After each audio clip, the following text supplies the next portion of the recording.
Hei, kjære lytter, og tusen takk for at du hører på Henrik Beckheim podcast. Denne podden er folkefinansiert, og om du har lyst til å støtte arbeidet med denne podden videre, så kan du vippse et valgfritt beløp til vipsnummer 823278. Jeg setter stor pris på enhver støtte du har lyst til å gi. Tusen takk. Denne episoden er sponset av Kristent Ressurssenter. De jobber med kulturendring ved å løfte fram tradisjonell kristen virkelighetsforståelse på familie, kjønn, sex og identitet inn i den norske samfunnsdebatten. Truls Olufsen Meus, som var på podcasten min her for en liten stund siden, er på kort tid blitt til landets mest kjente kristne samfunnsdebattant, og han skapte nasjonale overskrifter fra podcasten her da han kalte Pressens hus for en rottebolig. Hør gjerne på den episoden med Truls og bli kjent med Kristent Ressurssenter sitt arbeid på kressurs.no. Truls har 15 000 følgere på Facebook, så ta en kikk på hva han driver med rundt dette med å sette kjønn på dagsorden. Sjekk ut nettsidene deres ved å klikke på lenken i beskrivelsen under her, eller gå til kressurs.no. Ami, thank you so much for being here in the studio. Thank you for inviting me. And welcome to Norway as well. Have you been traveling to Norway many times before? No, twice. Yeah. First time when I was the director of the Israel Shin Bet. Yeah. After assassination of Rabin, so I came as a kind of a professional meeting with security people who were dealing with security here in Norway. And second time to visit a friend of mine. He was my roommate in the Naval War College. Later became the Vice Admiral of the Navy. And so we visited him and his family, and we spent some time with him. That's it. Mm-hmm. So it's the fourth time. Yeah. I was wondering, because you're the former head of Shin Bet, could you explain a little bit to my listener what Shin Bet is? Well, in a nutshell, it's more or less a parallel to the FBI and the Secret Service, which means that we are responsible in order to secure the Israeli citizens from domestic violence. Our prime minister was assassinated by an Israeli citizen who served in the IDF. And he was assassinated because he tried to change the policy of Israel into a direction that was not acceptable by many Israelis, and some of them were very radical, very fundamental, and they became terrorists. They used terror in order to... So this is exactly the cases. And second, I mentioned the Secret Service because we are responsible for the security of dignitaries, elected leaders. And when Rabin was assassinated, it was a huge failure of the Shin Bet. So I became the director after and a result of his assassination. I see. Because most people, I think, in Norway know about the organization Mossad. Would you say that Shin Bet is like Mossad just for the internal, inside of the country of Israel rather than outside of the country? Yeah, it's not exactly, because as many people know, first of all, we do not have Israel is a state without borders. We do not have officially and legitimate eastern border. So we are responsible. We are the organization who fight terror. I mentioned Jewish terror, but most of the terror that we are facing is a Muslim terror. In this case, today, especially Hamas. But all the terrorist organizations, terrorist cells, in the West Bank, in Gaza. But today, all the security community is dealing with it, but it is the direct responsibility of the Shin Bet. I see. Because I wanted to talk about the 7th of October, and also first I want to say my condolences to the people of Israel and the Jewish people.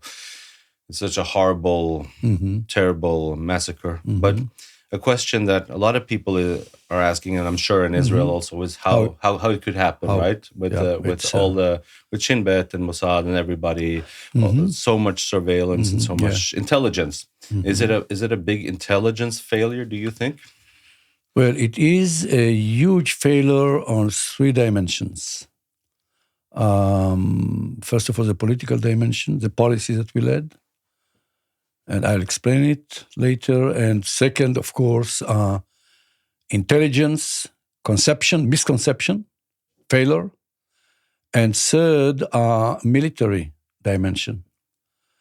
And if we really want to understand it, I used to explain it to youngsters when I meet them, because, as you can understand, this is the first and the most important question that Israelis are asking ourselves every day. And I think that most Israelis do not know exactly how to explain it. And in my case, it's very difficult, but it's very simple to explain, not to defend. I'll give you an example. First of all, I have to remind to the audience that I served 34 years in the Navy, and I see myself until today as an old sailor. And there is a great, I used to say that sailors are not very clever. It's a great advantage, because when we have to understand something, when we have to explain something, we are doing it in the most simple way. So, okay, let's imagine that we are walking by the sea, and I'll tell you, look, there are submarines here, and you will try to see the submarines. You see nothing. And why? We know that there are submarines, and we don't see them. Because when you are using your eyes, you will not find a submarine.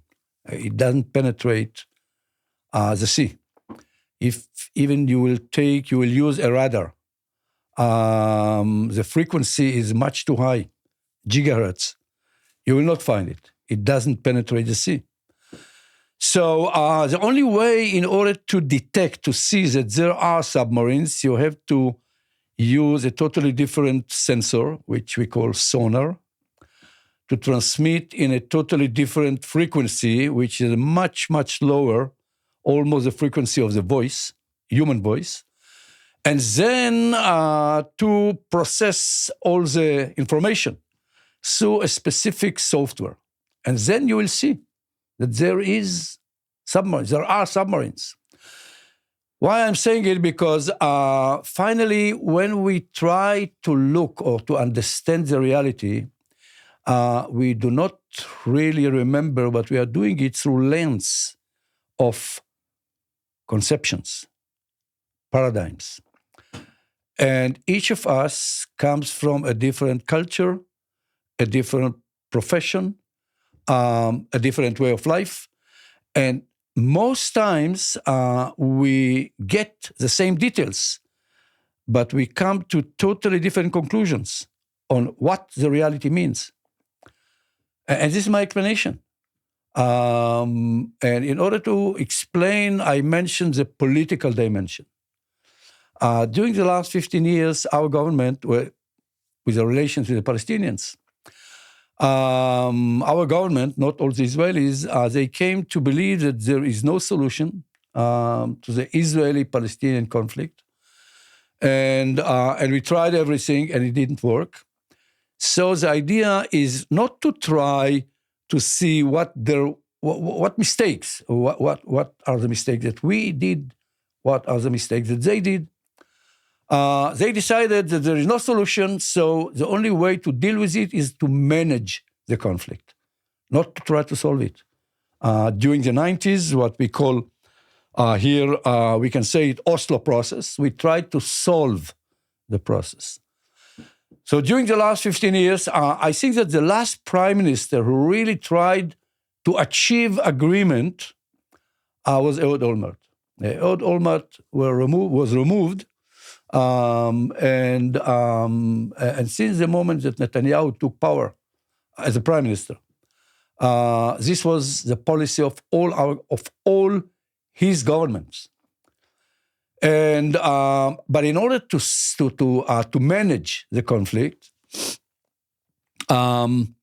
he did everything in order to make sure that they will not have a unified leadership. This was the only way for him to avoid negotiations, to tell the world, what do you want from us? They don't even have a unified leadership. So he made everything in order to empower Hamas in Gaza, and the result was, I don't think that this was the intention, but the result was weakening the Palestinian Authority.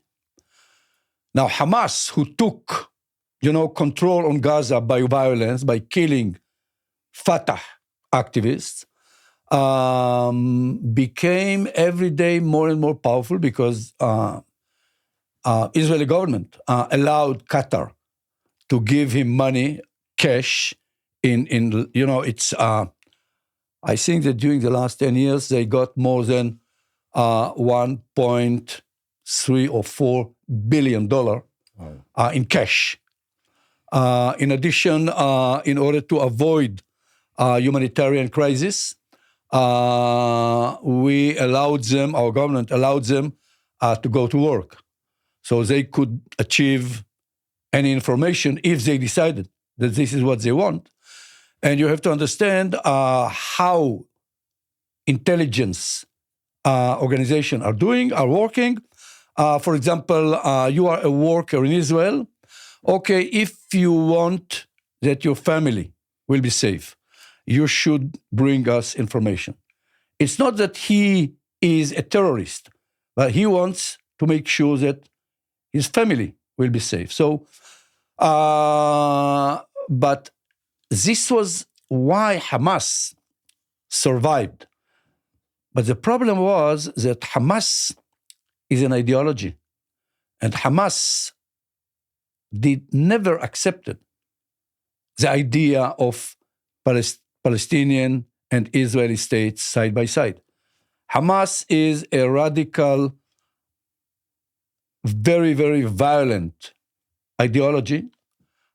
He will sacrifice everything in order finally in the future to achieve, the end, what they call the end of occupation. It's Palestine from the river to the sea. By the way, this is something that people today try to forget. Not all the Palestinians accept it. By the way, most Palestinians, and we saw it during the 90s, accepted the idea of two states. But Hamas never accepted it. And since Palestinians, even those who believe in two states, their dream is to get rid or to see the end of occupation, the Israeli occupation. They call it, we want our Palestinian freedom. Even those who accept a Palestinian state alongside Israel.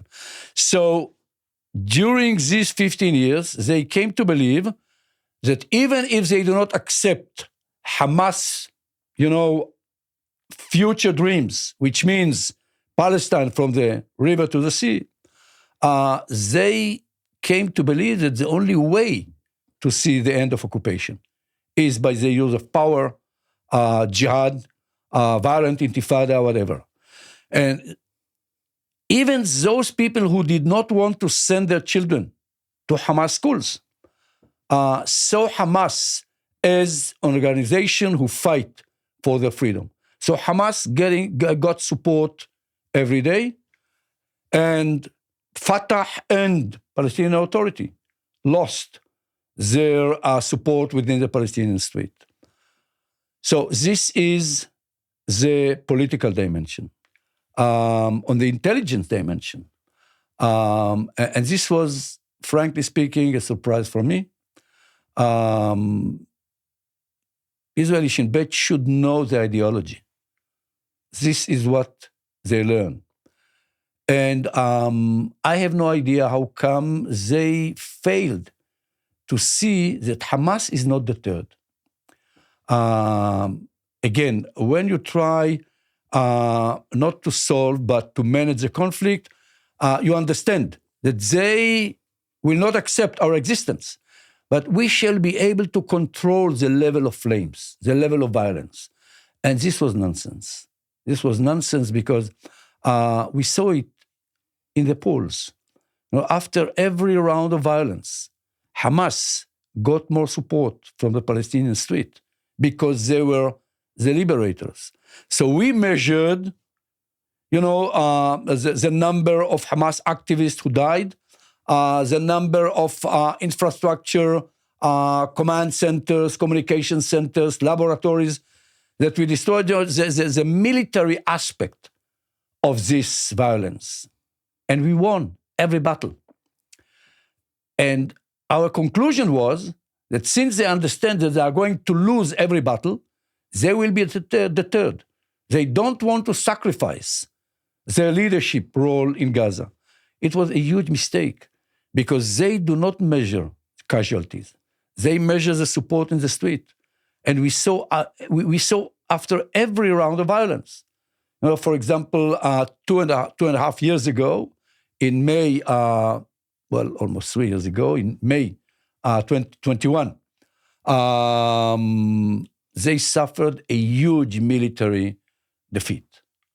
And we came to believe that we have 3 or 5 years of, a valid deterrence.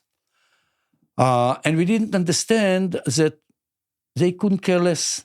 And they are planning, and they are preparing. And we didn't even understand that, the war that we had 2.5 years ago was the first war that did not start by Hamas because of something that happened in Gaza. It was in order to achieve, control on Jerusalem. The name of this battle in Arabic was translated to English, Al-Aqsa War. You know what is the name of the war of today? How do you say it? Al-Aqsa, how do you say Shitafon? It's, I don't remember the name. Okay, the Al-Aqsa flood. Yeah, Al-Aqsa flood, yes. Right.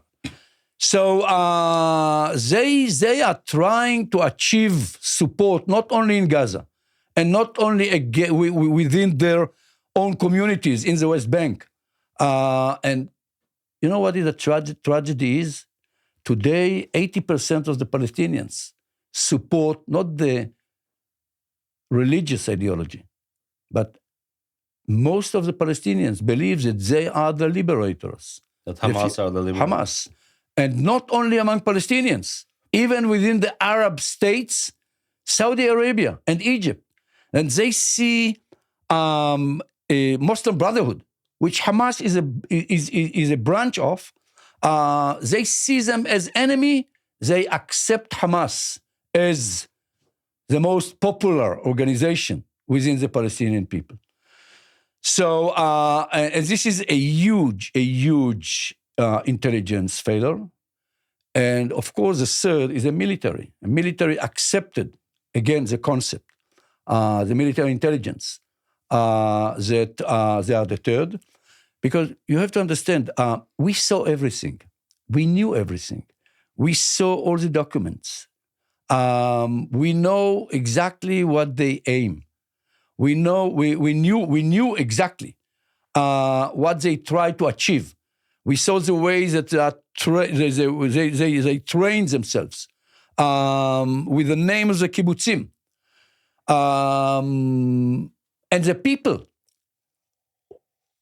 who was on the front, they saw them. But once the lens, the concept is that they are deterred, so you say, okay, this is what they planned, but they will not do it now. Probably they will do it in 2 years. I see. And so we removed all the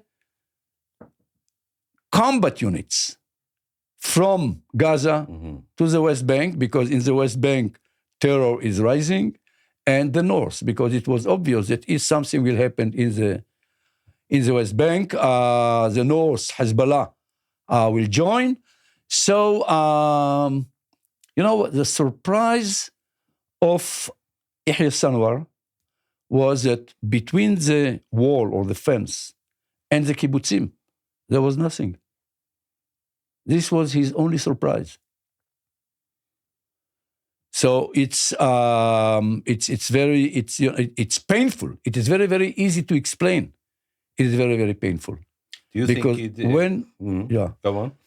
No, because finally we didn't speak about what happened, but what did we feel on the 7th of October?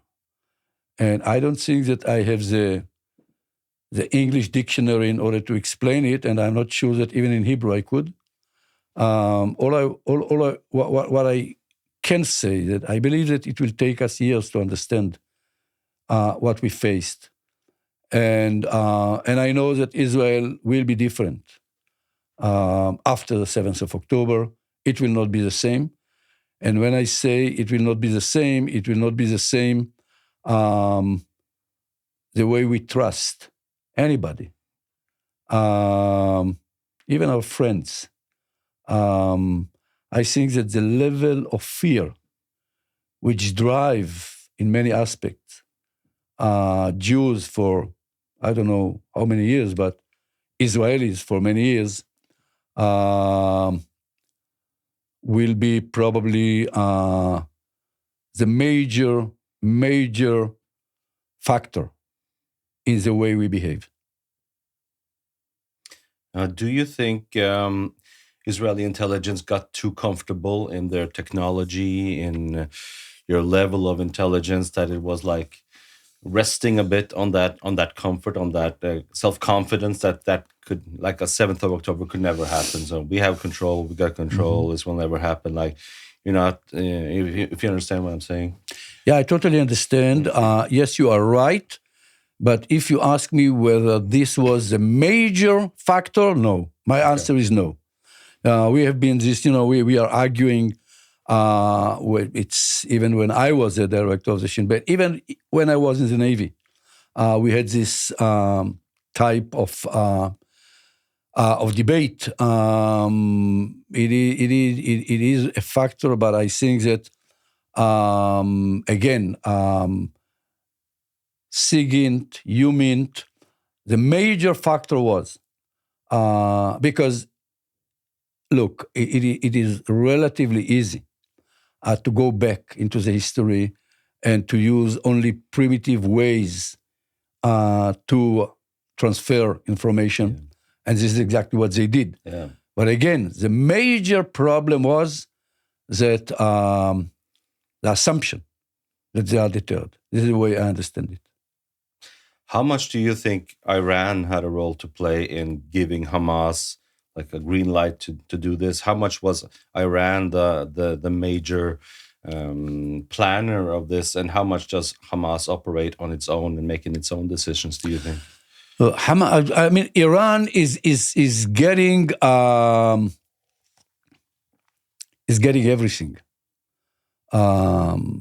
by creating this, imperial concept of controlling, Houthis in Yemen, Hamas in Gaza, Hezbollah in Lebanon. But if you ask me specifically, in the beginning, we had doubts. Today, we understand that, at least when it comes to the date, Hamas did not inform anybody. Iranians were surprised. Lebanese, Hezbollah, got it. All the branches of Iran, all the proxies, Houthis, Hezbollah, it was not coordinated.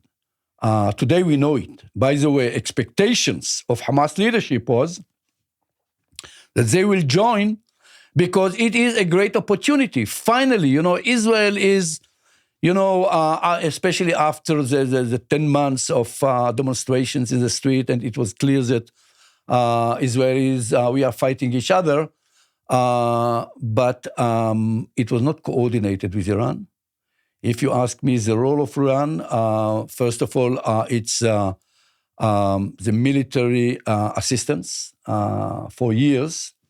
Not the money, by the way. Most of the money came from Qatar because of ideology, Muslim Brotherhood type of Islam.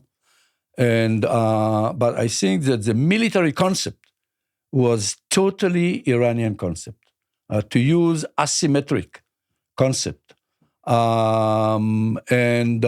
We used to say to attack F-16 with M16. It's this is and to combine this attack on the same place, the exact hour, from the air, from the sea, and in very, very primitive, relatively very primitive, instruments, even not exactly weapons, and to destroy all our electronic sensors days before. It is an Iranian concept, but I think that Iran today, we have to understand something. Relations between the proxies, all of them, by the way, Hamas, Hezbollah, and the Houthis, they do not follow orders from Iran. Mm-hmm. It is a kind of a compromise, the way I understand these relations.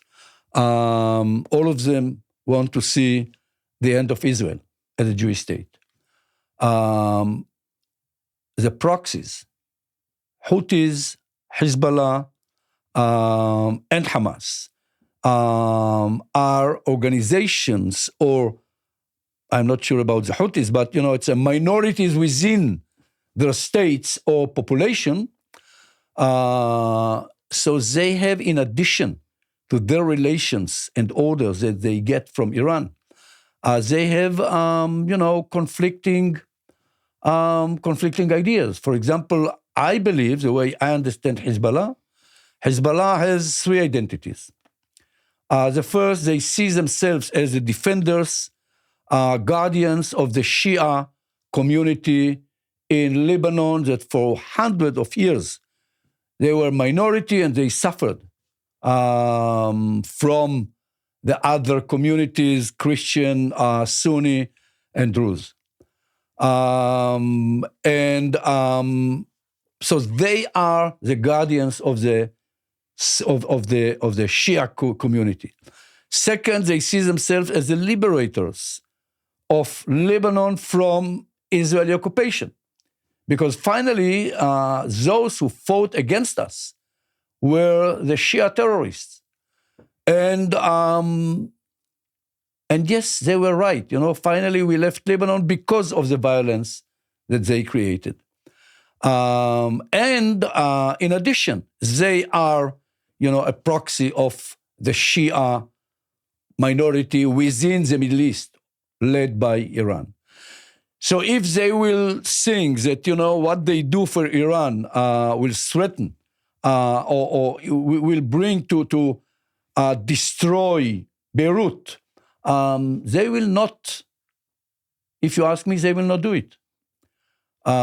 So it's, and it is very, very similar when you try to understand, the Sunni organization in Iraq or in Syria or the Houthis. So finally, to your question, Iran was not part of the day, but yes, it was. There was a major influence by military assistance and, of course, strategy, etc., etc. So you don't think it's like Hamas has to get a green light from Iran? No, they did not. No, they don't. They did not. They did not ask for. No, because Iran has two, sometimes different policies. And we tend to forget, by the way, until several years ago, we used to think that the Shia-Sunni, conflict in the Middle East is the major issue. Today, I'm not sure, but Hamas is a fundamental Sunni organization. In the past, years ago, when they trained in Iran, I remember when I was a director, they found it very, very difficult to train with Shia combatants. Not only because the language, the whole idea, even, the battle cry, when they go to battle, it was different. They did not feel very good. When Sheikh Yassin went to visit his troops during the 90s, they complained. They said, well, this Shia crazy, we do not belong to them. So it's very, very complicated. But yes, Iran has a huge, major influence, and I think that the power, the political power and influence of Iran, as long as this war will go on, the political power of Iran in the region is increasing. How significant do you think it was that the 7th of October happened almost on the day, I think, of the 50th anniversary of the Yom Kippur War? Do you think that was planned? Was there symbolism in that? Well, first of all, the 7th was planned. I think, first of all, it's very, very difficult to tell you, because I know that, in cases in which, the decision is made by one person and only 5 knows about it until, I don't know, several hours before, it's very, very difficult, even in retrospect, to know what exactly. But I don't think that there is any relation to Yom Kippur. For us, of course, it's it's very painful to think that there is some correlation. But the way I see it, I think that there were 2 reasons that brought them to believe that on one hand it will be easier, and on the other hand it is very urgent, and it should be as soon as possible. One is, of course, demonstrations and the rifts within the Israeli society. By the way, we saw it, and the military and the intelligence community presented it to the prime minister, telling him that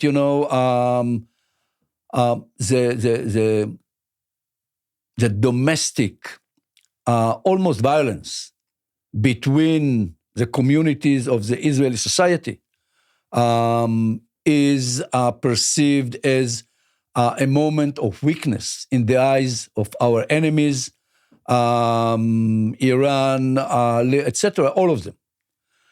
And unfortunately, our prime minister did not listen.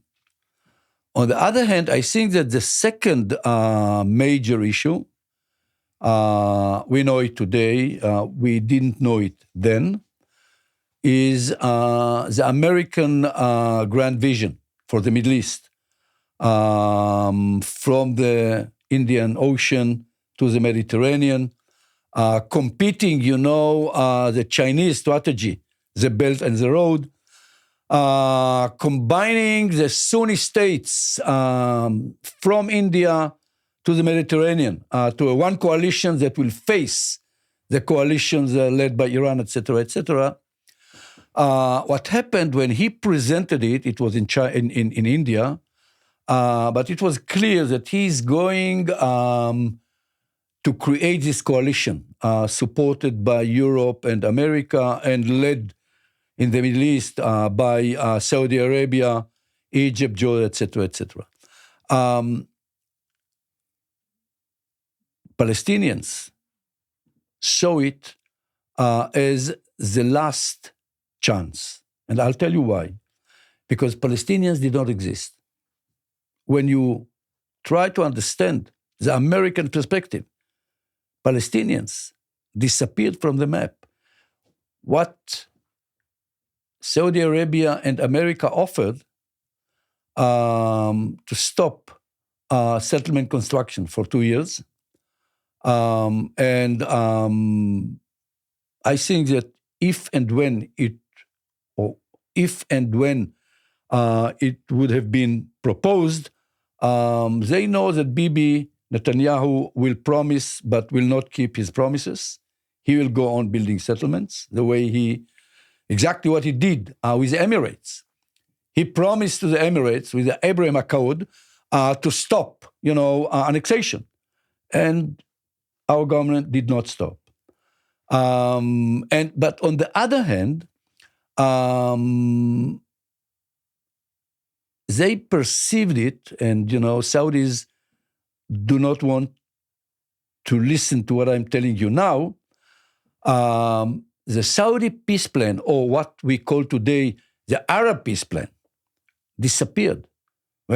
It started by the Saudi king, the Saudi peace plan that later in 2002 was accepted by all the Arab League states as the Arab peace plan, which means 2 states for 2 people, and the 2 sides will negotiate on several issues. They even accepted later exchange of territories in order to make sure that 80% of the settlers will not be removed if and when we shall sign this agreement. It was not mentioned. Once it was not mentioned, you have to understand the Palestinian perception. Palestinians believe that they have one very, very important card in their political game, which is holy places in Jerusalem.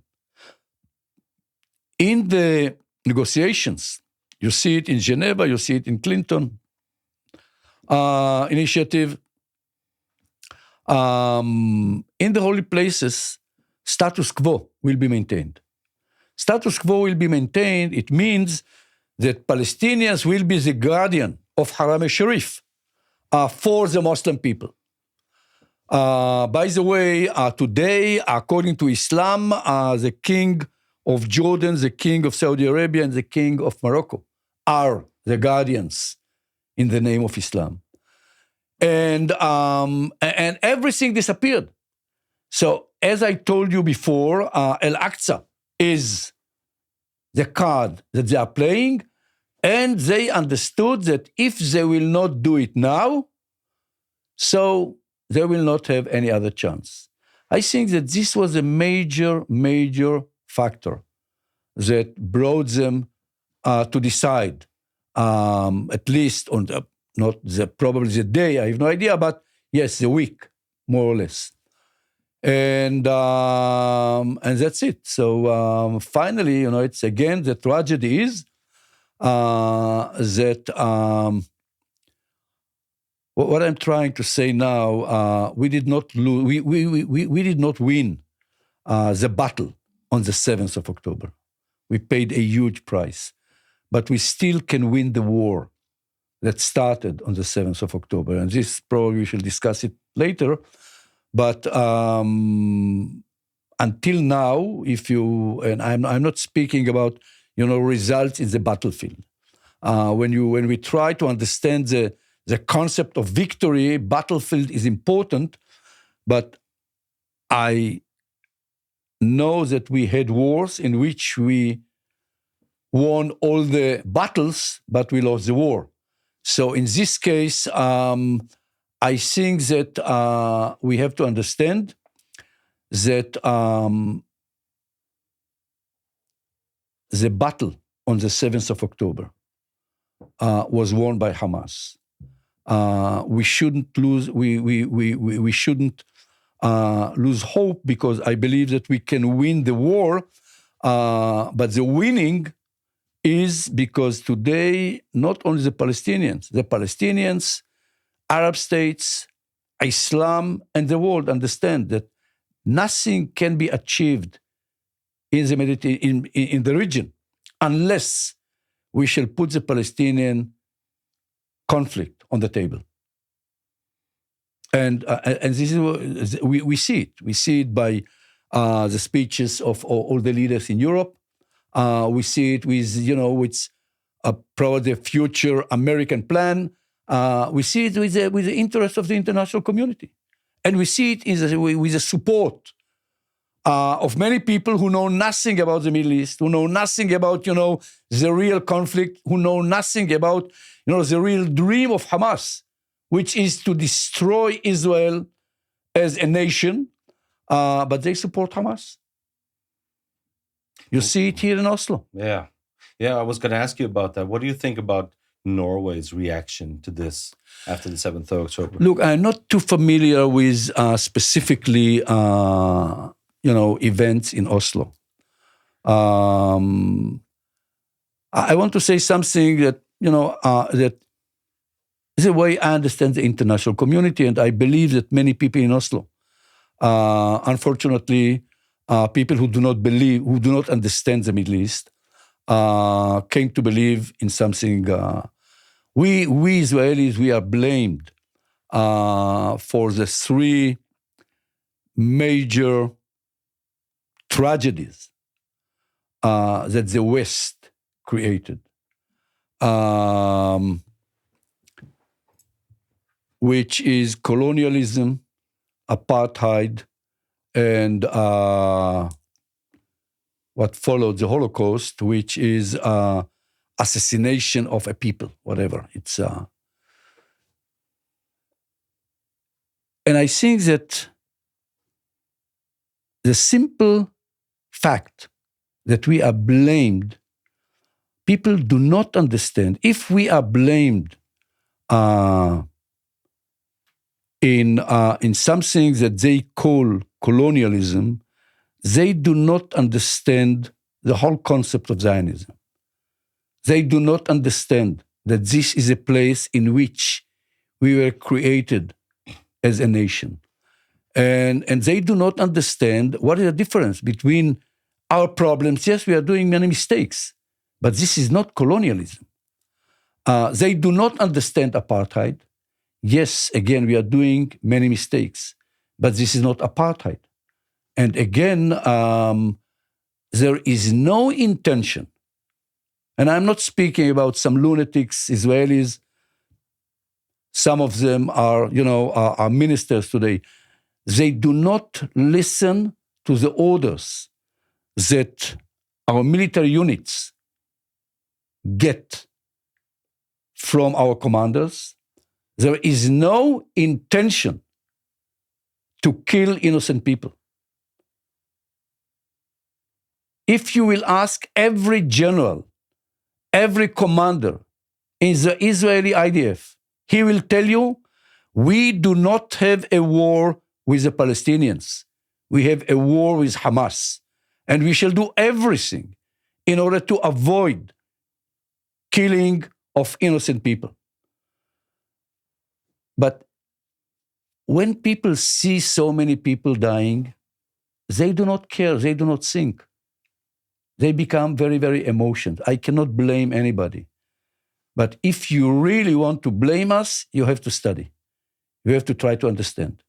And the way I understand the behavior of the street in Europe, in America, they do not understand. They did not study. And they do not understand the complexity of this conflict. How much of that we are seeing, that people are just so quick to demonize Israel and walk around with plaques saying, from the river to the sea, Palestine will be free, and calling out like South Africa is trying to get a court case for genocide. How much of that do you think is anti-Semitism at the bottom? I think that today there is no measurement in which we can separate between anti-Semitism, pure anti-Semitism, and anti-Israeli feelings. I don't know how to measure it, because I don't think that the people who hate us care about it. When a person go to the street shouting from the river to the sea, I think that they understand Zionism as racism. And it's totally stupid. It's totally misunderstanding of the Zionist concept. So, but I don't think that people, again, I don't think that they think about it. They see what they see. Look, the way I understand the war of today, it is not a war between states. It's a war between state and a terror organization. What is so unique about it? It is the first time that I know in military history that one side is using as a strategy his people as a human shield. It's the first time in human history. But, and you know, I'm not inventing it. You just have to go to Hamas website and you will see it. In Azadin al-Qassam website, they write, they explain their strategy. They know their weakness. They don't think that they can destroy or conquer the state of Israel. They say, the way we are going to do it is to bring the IDF, Israeli soldiers, into the centers of Gaza, so they will kill as many people as possible, civilians. And the idea is to bring them to the center of the city because the most dense populated area. So you cannot hit a military target when they clearly are using schools, mosques, hospitals as a military installations. So, you know, we are trying to do everything to behave according with the humanitarian law and not to hit civilians. But yes, we have the permission. We have the right by law to hit a military target. So this is the whole idea, to bring the Israelis, even if they will try to do everything in order not to hit civilians. The only way to hit Hamas activists or to destroy Hamas command and control centers is to destroy and to create humanitarian disaster. And this is what the people are seeing. This is what Hamas wants as well, because this is exactly the trap that Hamas created. And look, people tend to forget, you know, Hamas during the last 15 years, they built the largest shelter in the world. Hundreds of kilometers or miles, whatever you measure, under the, you know, and it is defended against all kind of weapon. There is no entry to any civilian. The largest jail on earth serve only Hamas activists and Hamas leaders. It's unbelievable. They could save, I don't know how many thousands just to give them a shelter. There is a war. They couldn't care less. This is the concept. So when people see it, of course they blame us because they see Israeli soldiers. And we, you know, many years ago, we created a narrative. When we told the world the story of David and Goliath, we know nothing about Goliath. Probably he was a great father or a great husband. I have no idea. But he's a bad guy because he's armed and he's big. And David, we know a lot about David, and he was far from being perfect. He did many mistakes. But he's a good guy. Why? Because he's small, he's weak. So when the world, and in the new world of globalization and revolution in media, communication, and networks, the world sees this battle as a television program. They see it every day. They decide from the very beginning who is a bad, who is a bad guy, who is a good guy. And when they see tank against, I don't know, a woman, they know nothing about what happened a moment before. But they decide who is a good guy, who is a bad guy. That's it. And they couldn't care about the law or international law, or again, what happened a moment before, and whether, you know, these troops were attacked or they are defending the family. They couldn't care less. And that's it. That's what Hamas wants too, because then they get a win-win situation, Of course. where they kill as many Israeli and as many Jewish people as they like, and then afterwards they also get the fact that the world society demonizes Israel for being in a war where innocent civilians are killed. So they get everything that they want. Until now, yes, and this is why it is I think that it's very, very important for us to understand it. And on the other hand, it's very, very difficult because, we believe, and I believe that we are right, we see this war as a just war, a war of defense, because we have been attacked. And again, I don't know how to explain to your audience what happened to us and what we saw, and the celebration of killing, assassination of innocent people, children, women, etc. It's unbelievable. And it is really a war of defense, because the reality in which Hamas will control the Palestinians on one side of the fence, and we shall live on the other side, it's unacceptable anymore. We have a war against Hamas, and our military goals are totally just to dismantle the military capabilities of Hamas, of Azad al-Qassam, and to destroy its political leadership who brought him to this horrible day. I think that the major mistake that we are doing now is that we do not define, and I believe that it is because of political reasons, the day after. And as a person who fought probably too many more wars, I can tell you that when you send your people, your soldiers, your warriors, to a war without a clear definition of the day after, the most dangerous, scenario is that the war becomes the end, the goal, and not the mean. Because finally, the day after is a definition of victory. Victory is the reality on the day after. And it is measured in political terms. Yes, military is the way to achieve it.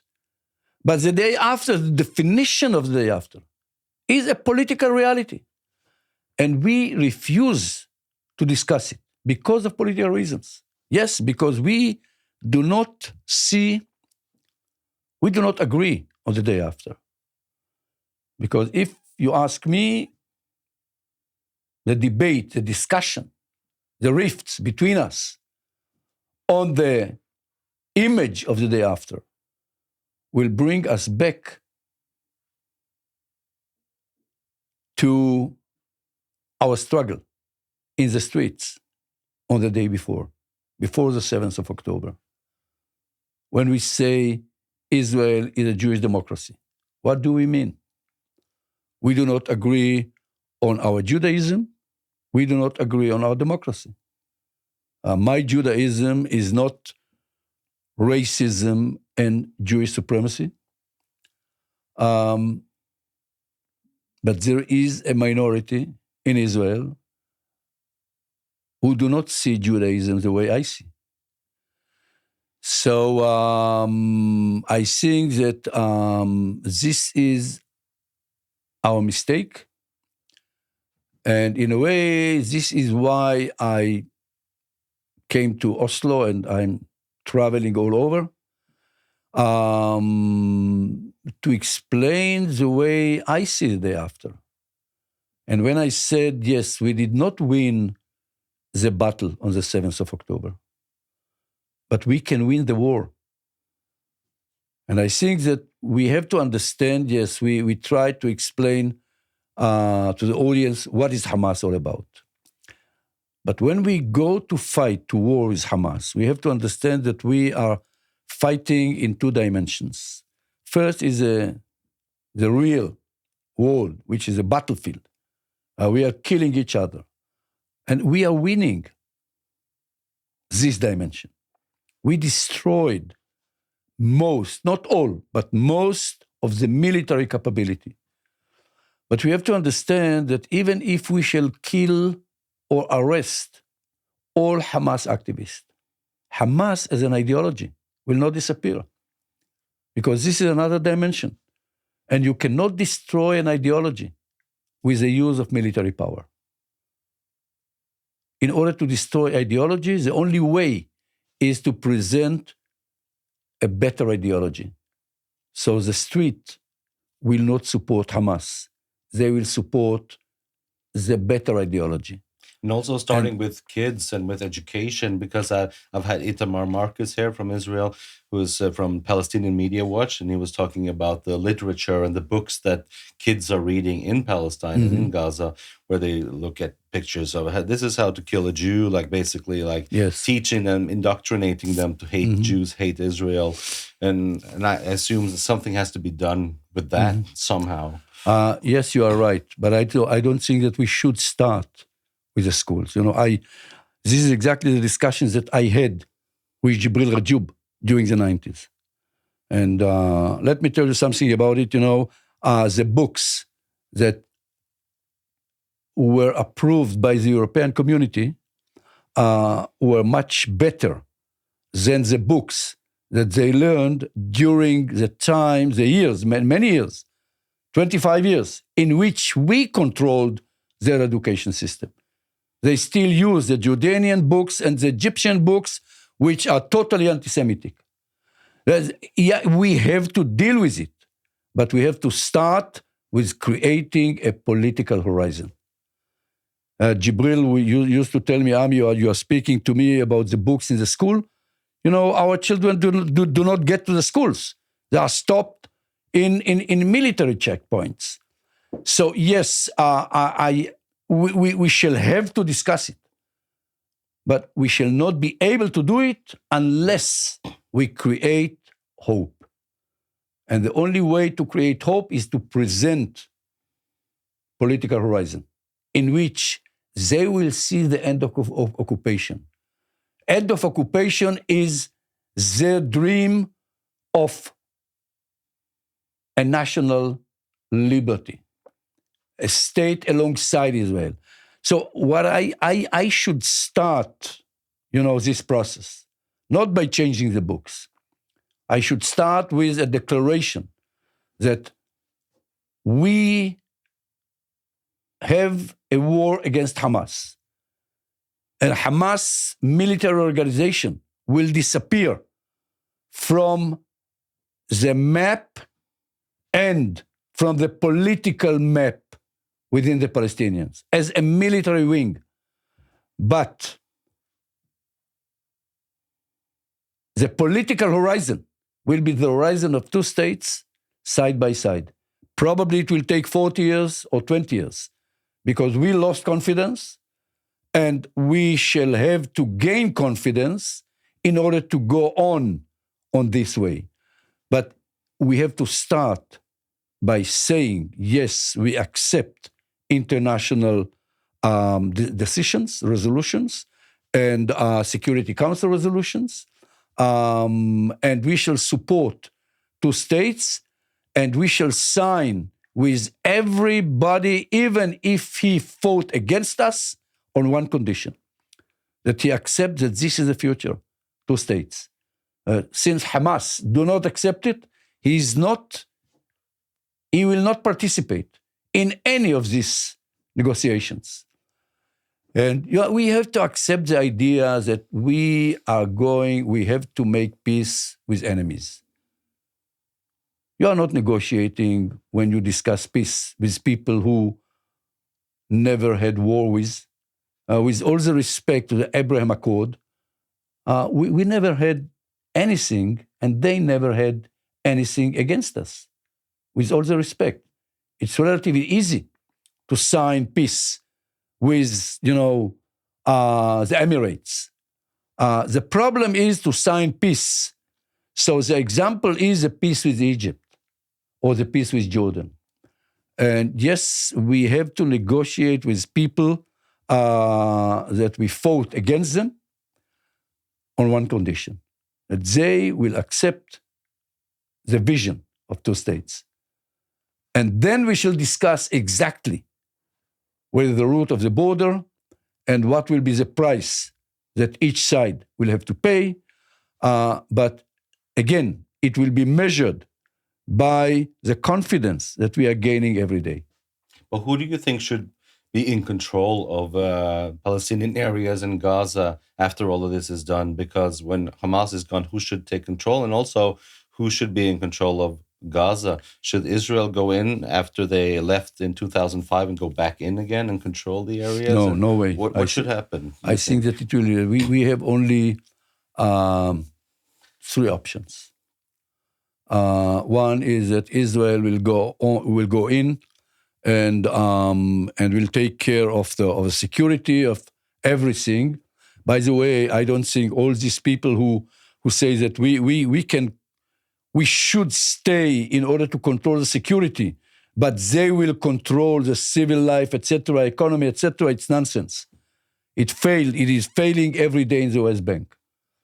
And if you ask me, finally, I think that we shouldn't do it.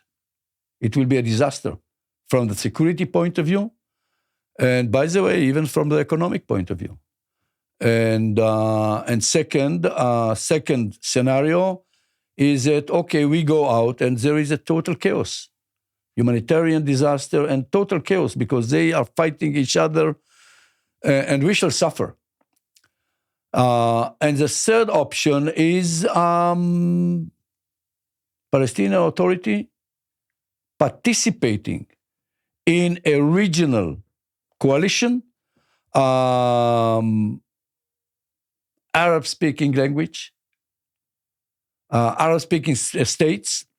They can come from Jordan, from Morocco, from Saudi Arabia, Emirates, or Egypt, because otherwise it will be perceived as another crusade. If people will speak in, I don't know, Christians and will speak in European languages. And yes, international community and especially Emirates and Saudi Arabia should give the money in order to Marshall Plan, building Gaza. It will take years, but it's very, very important that the money will come not from Qatar and not from Iran, but from states that accept us and our right, and states that we have peace with, and but they will speak Arabic, and it will be coordinated with the Palestinians. And after 2 years, yes, Palestinians will have to go to elections. If they will not go to elections, we shall not have any confidence with them. Today, Abu Mazen is perceived as an Israeli collaborator. It will be a long process, but we should not try to do it alone. We should trust America and the Arab countries that we have peace with, that they will do it. Not only they will not join the Zionist concept or the Zionist movement, but they see Hamas as an enemy. So we have to rely on their interest, and we shall be part of it, but we should not lead this regional coalition. And finally, the idea is it will take years to create this regional coalition that will face Iran with the support of course, normalize our relations with Saudi Arabia and with the support, assistance of Europe and America. What do you think about UN peacekeeping forces? Could that be an alternative to have that inside of Gaza? Look, you are speaking about the name. I couldn't care less what is the name of this, but I think that the people who will police, who will, act as a police or will have to fight against Hamas activists, it depends on the resolution in the UN, because the UN has a power to send troops, military troops, They did it in Europe, in Kosovo, but they did not do it in Lebanon. In Lebanon, it's a toy. They did it in Mogadishu as well. Right. Okay, yes. It's not peacekeeping. It's, people who has the right not only to defend themselves, but to fight in order to make sure that, a military organization will not be created under their control. Also, what I find so interesting is that, ISIS, when they existed in a large format, all the Western countries agreed that we have to destroy ISIS, we have to get rid of them. But it's somehow different with Hamas, that you don't have the same agreement. Why do you think that is? Because I think in the level of brutality, Hamas is even worse than ISIS is. I don't know if you were, but yeah, the type of brutality is a level of ISIS. And this is something that people probably do not understand. But Hamas was born as a branch of Muslim Brotherhood. ISIS was born as a failure of Muslim Brotherhood.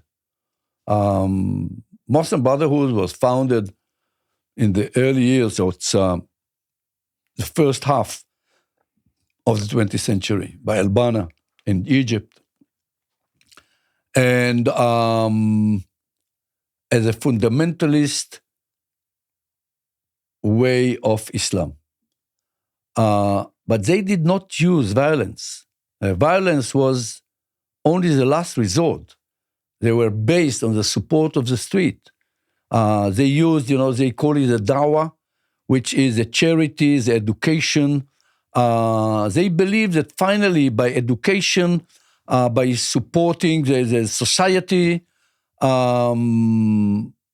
people will understand that, that this is the right way to understand God or Islam. During the 50s, they failed. During the time in which, communism was very, very, influential and penetrated into Egypt, Muslim Brotherhood, the movement, felt that they failed. And this was, the roots of Al-Qaeda that were born somewhere, Egypt, Saudi Arabia, etc. So by the way, we saw something similar in Iraq. When, Al-Qaeda tried to create the caliphate and they failed, so ISIS was born. So always when they fail, something more radical is born.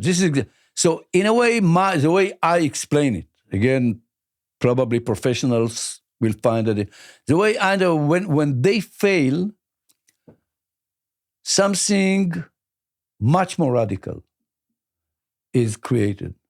So you have to understand that they lost the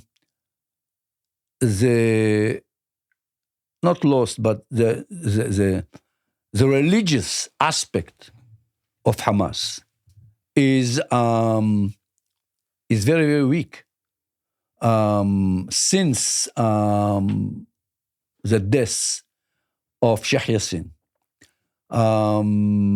they do not have a formal and very, very powerful religious leadership.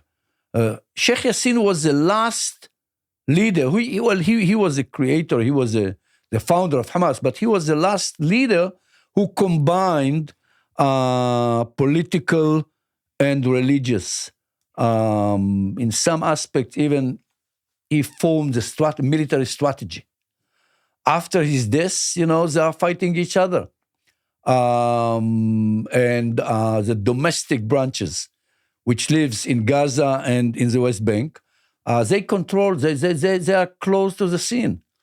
So they became much more powerful. The people, the political leaders who are, flying everywhere. Some of them are in Beirut or in Qatar or visiting Iran and Syria. They are less influential. They are fighting each other. But what we saw is a totally different type of terror than we used to see during the first and the second Intifada. It's a totally different level. Why do you think that is? Why did they change how they operated and got to that level of brutality? It was first of all because the failure of the traditional ideology in which the level of violence is limited.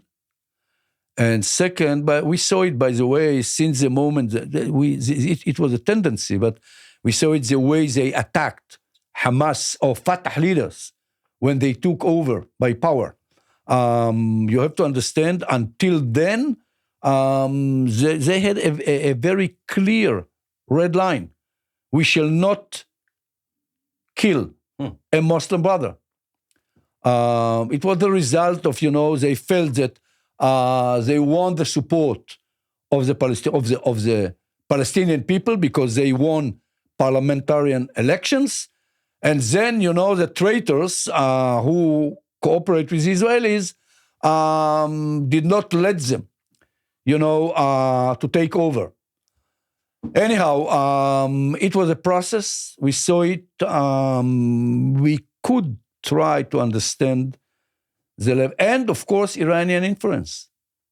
Again, the military strategy is Iranian strategy.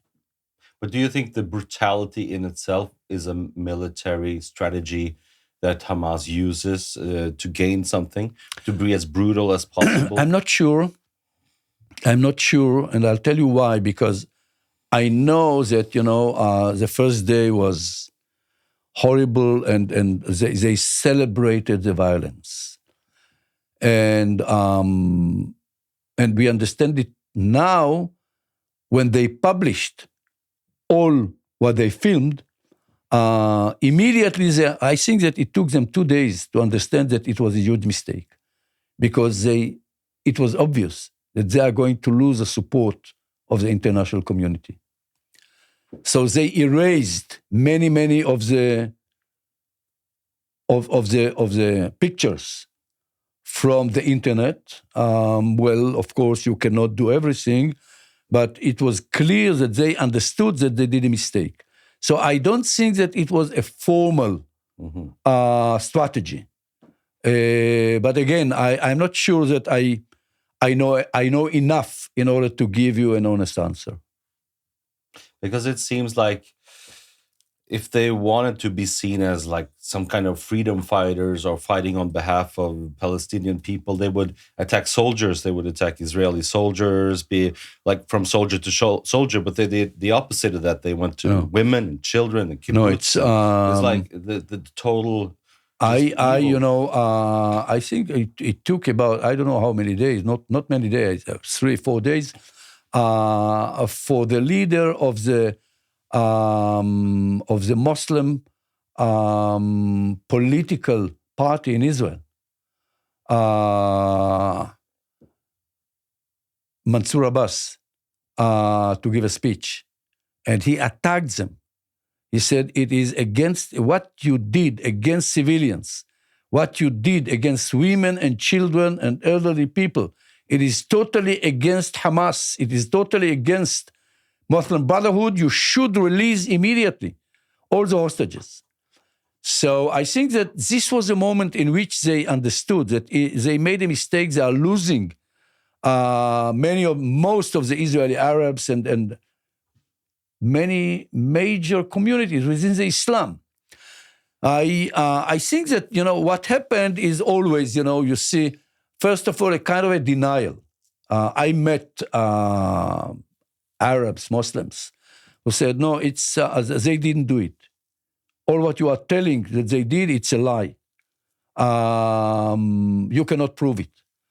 So it's a kind of denial.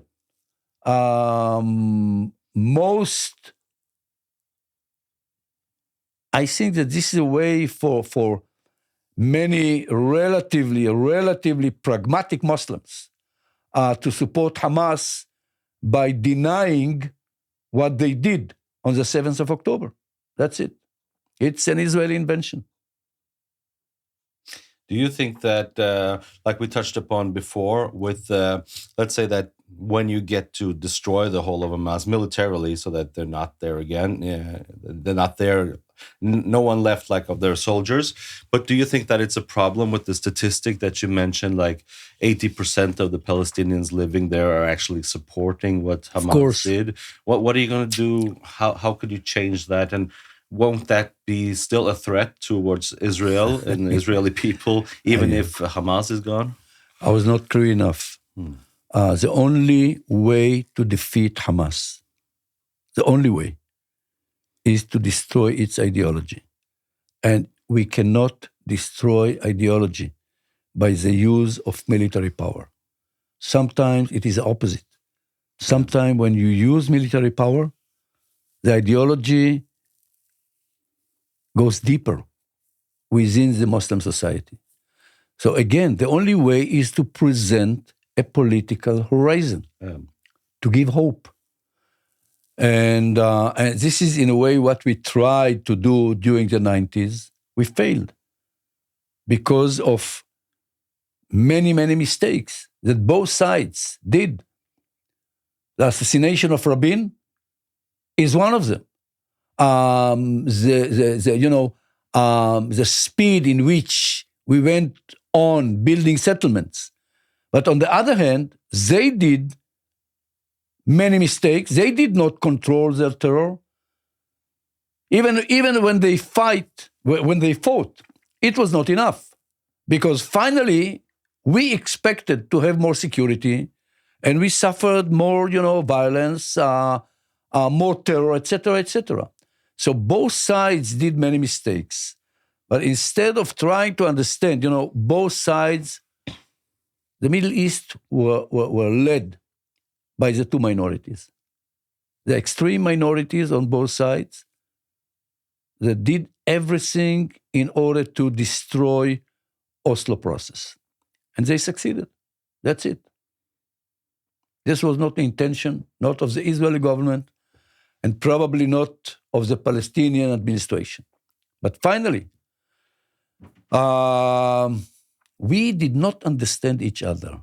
It's a major mistake in many wars, in a retrospect. There is a very, very important book, was written by McNamara, who was a defense minister during the time of Vietnam War. But he was not only a defense minister, he was the ideology behind the war. And he promised Americans, that they are going to win the war. And many years later, during the 90s, he wrote a book in retrospect. This is the name of the book. And it became a documentary that won the Oscar in 2002. The name of the documentary is A Fog of War. And he present I think that it was 11 lessons that he learned from this war. You know what is the first one? We did not understand the Vietnamese. We did not understand. They hate the Chinese. They do not accept communism. All what they want is to get rid of colonialism, French and American colonialism. And I don't know how many millions of Vietnamese and how many dozens of thousands of Americans died in this war. But this is the first lesson that McNamara, the one who created the ideology, based on the domino effect. Communism against capitalism, and if we shall lose Vietnam, we lost the global war, the Cold War. Huge mistake. And I ask myself, do we really understand the Palestinians?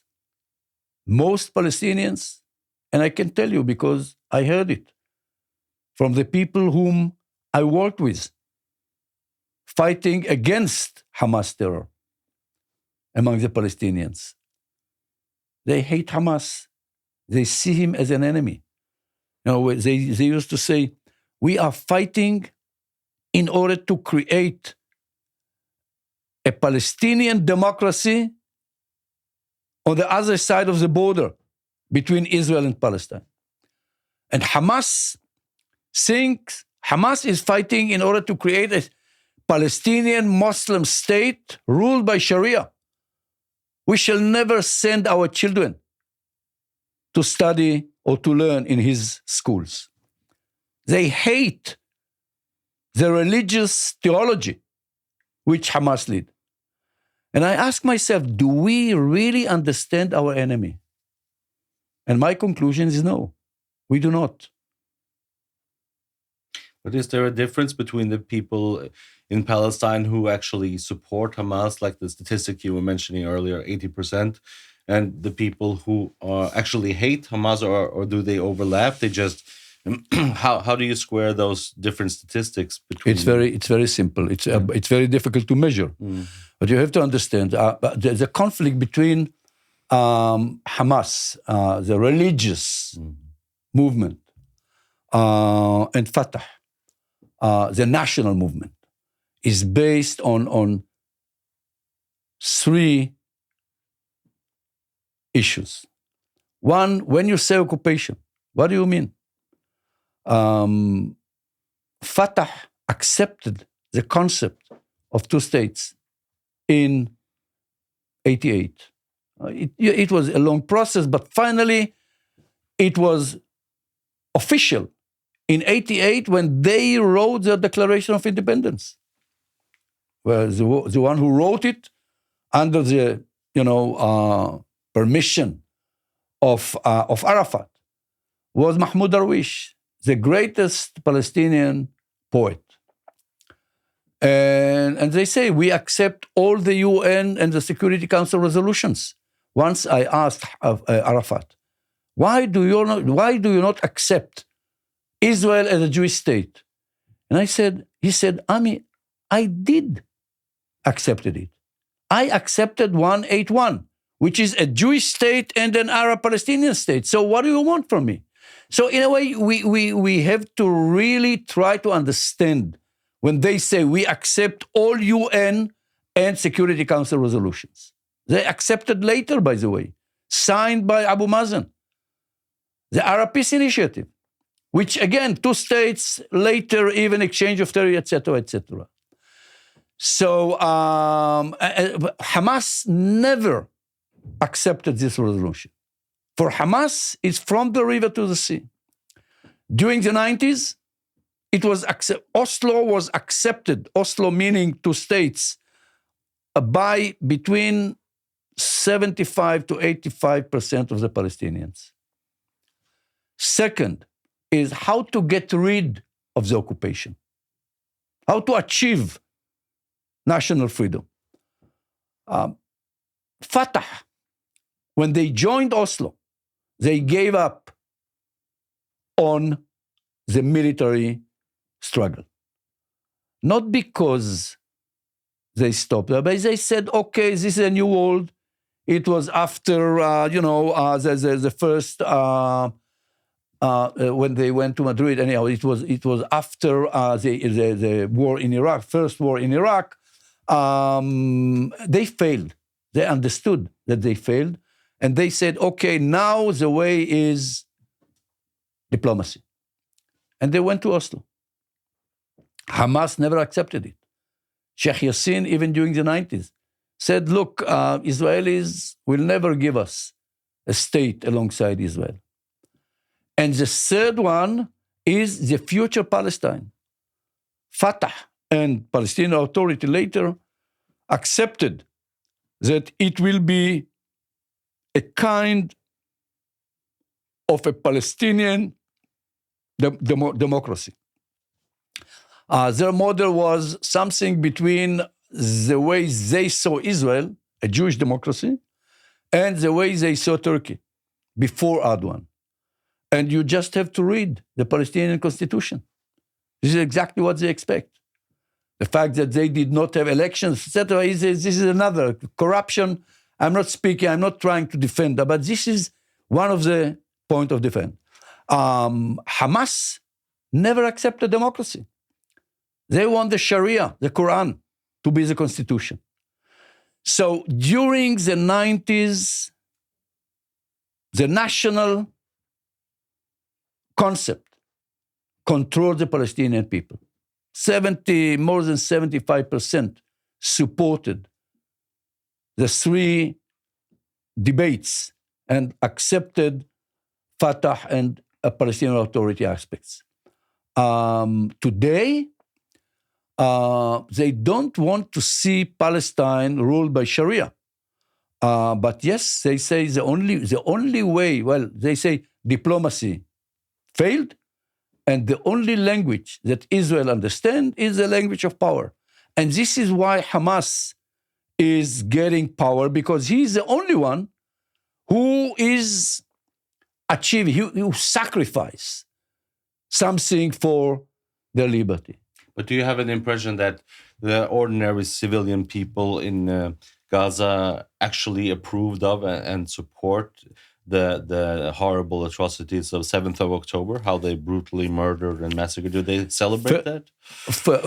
I have no idea. I know that today, by the way, we see even in Al Jazeera television from time to time, many people in Gaza, who blame Hamas for the killing, for what we do. Mm-hmm. They understand that Hamas is responsible to the new reality, mm-hmm. But I have no idea how many of them. I don't think that there is any poll today. There is no way to do it because practically there is no way to try to measure what really they feel. I can tell you that from my experience, or from the experience of, if we can learn something from world history, when the Allies tried to convince Germans to go against Hitler because he's creating a huge disaster in Germany, they killed by intention.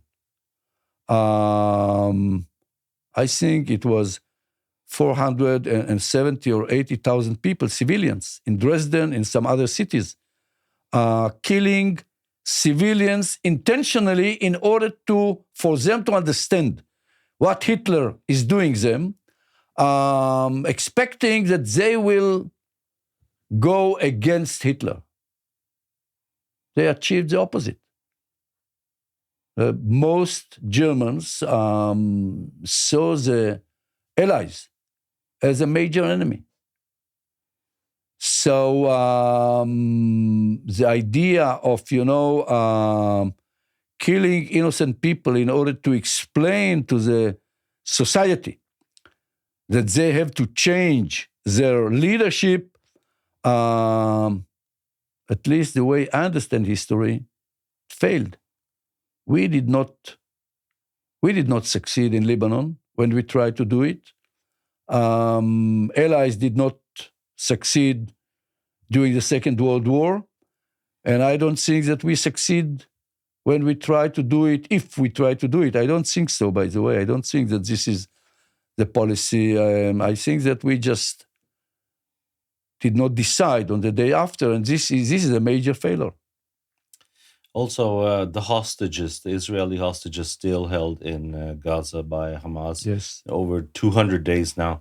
Why is it so difficult to get them out, do you think? To get them out because we are speaking we are trying to negotiate with the organization if they are ready to kill his own citizens. So why should they care about our citizens? We do not understand, how asymmetric is the concept of rationality. It is a totally different ideology, and this is why it is totally different concept of rationality.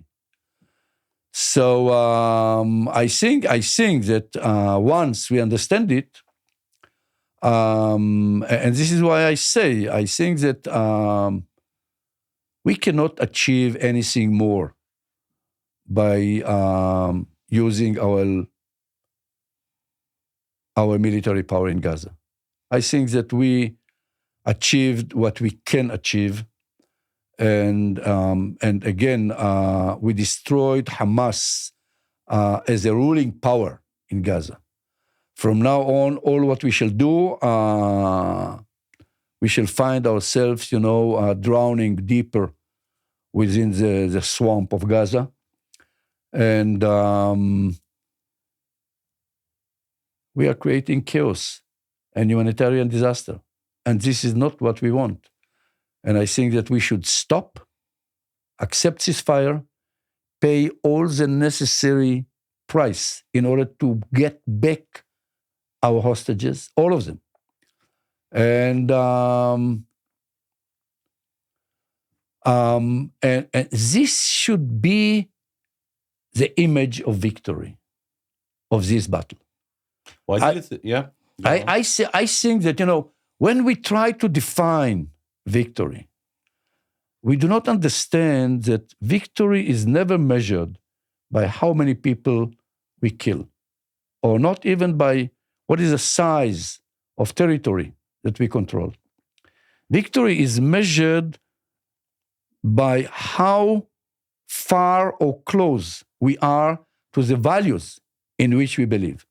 So when we say, Bnei Israel arevim ze leze, people of Israel are responsible for each other, I think that the first value which is relevant today is to bring back all our hostages.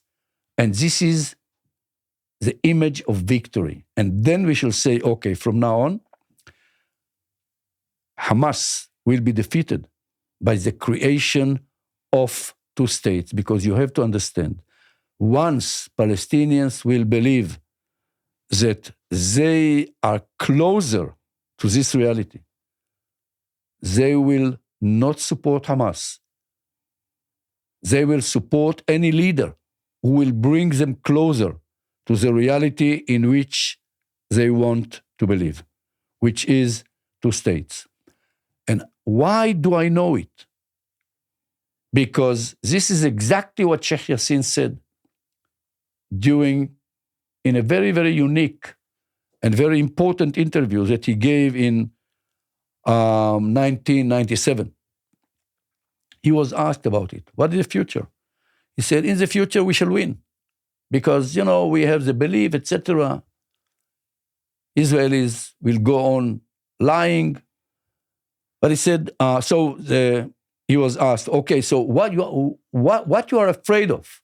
And he said, my fear is only if Palestinians will believe that Israelis will give them a state alongside Palestine, because this will be the moment in which Palestinians will not support Hamas, and they will support other leadership or other ideology, other idea that will bring them closer to their dream. So this is exactly what we should do. We should defeat Hamas ideology. If he will not get the support of the street, he does not exist. This is something that we do not understand. My viewers sent in some questions asking me to ask you this. Okay. So I will give them a chance to have the last questions. Okay, let's see here what they are asking. Yeah, what do you think about people having conspiracy theories around in Europe, saying absurd things like, Israel wanted the 7th of October to happen so that they have a legitimate cause to go into Palestine and Gaza. What do you say to that? I learned something, it's that there is no way to convince people who believe in conspiracy that it's nonsense. That's it.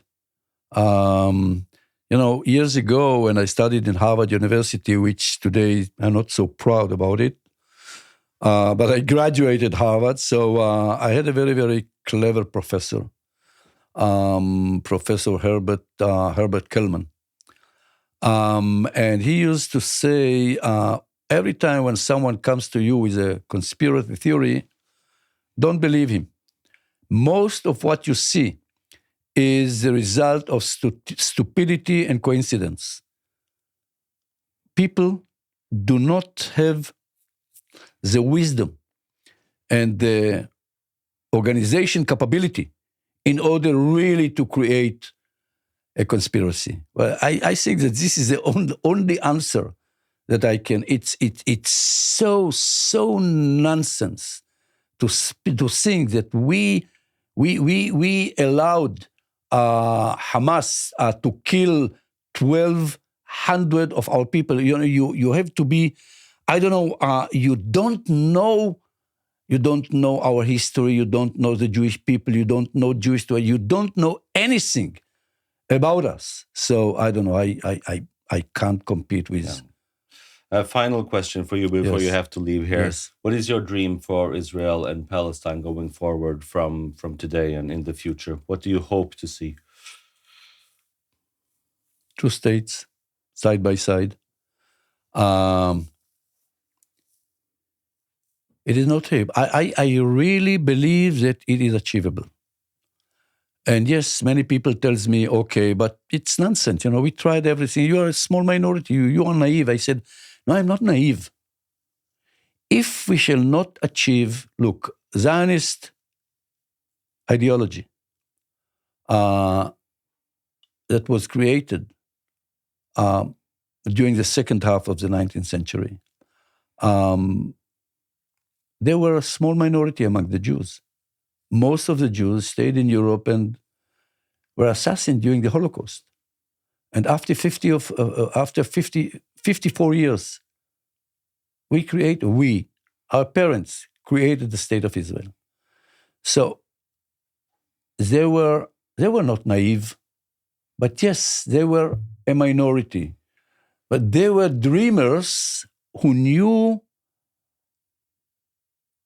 it was a very, very unique combination between to have a dream and being able to execute, to be very pragmatic. They negotiated, with the Turks and later with the British, and finally they understood, that the British will not give it to us and we shall have to fight. But finally, they created their dream.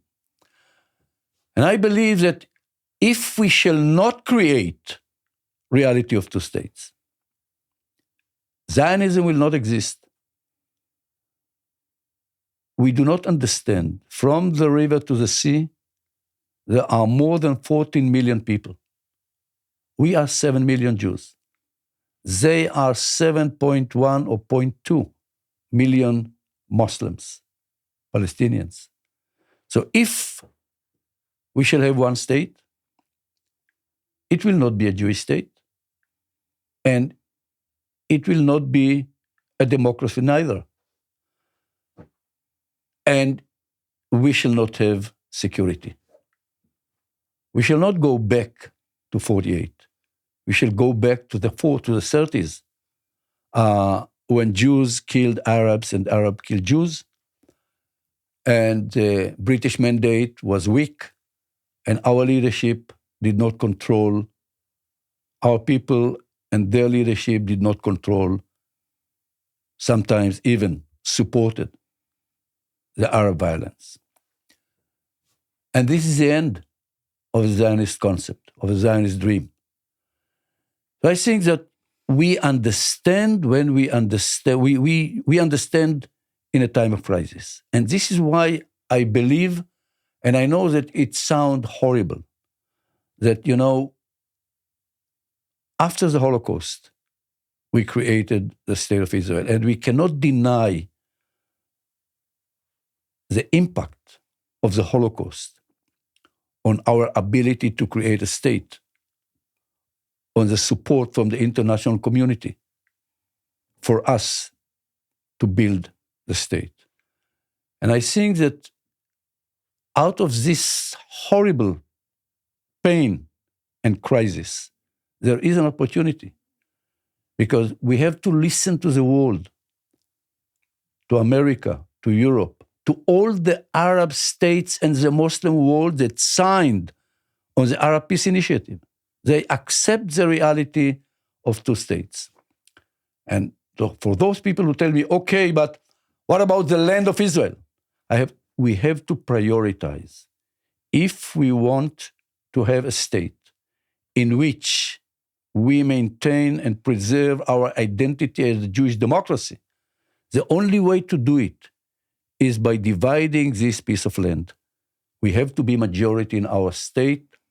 Otherwise, we do not have the power and we do not have the right to dictate the culture, the language, the symbols, even the laws in Israel as a Jewish democracy. That's it. Ayalon, thank you so much for coming here. Thank you so much for speaking with me. Okay, thank you. Yes. Thanks.